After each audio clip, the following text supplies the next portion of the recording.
محمود ناجي. طب مين اللي قاعد على الفار؟ حسام عزب حجاج. حسام عزب حجاج ابن باشا، ابن عزب حجاج باشا. كل واحد خايف يا ابني، كل واحد جايب ابنه وابوه مفهمه يا ابني اللي بيمشي ضد الاهلي ما بيعمرش في المنظومه دي. كل حكم جايب ابنه ومفهمه الفوله كويس ومقريه. هتمشي ضد الاهلي مش هتعمر، وهيعملوا فيك زي ما عملوا في محمود عاشور. وجي محمود عاشور يصلح ما عرفش وراحت عليه. خلاص يا باشا، الفساد في المنظومه الرياضيه خلاص.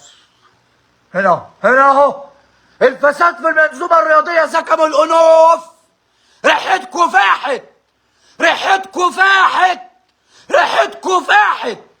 محمود ناجي النهارده خلى ريحتكوا فاحت، فاحت وزياده قوي، فاحت وبزياده. كفايه كفايه فساد، حرام عليكم.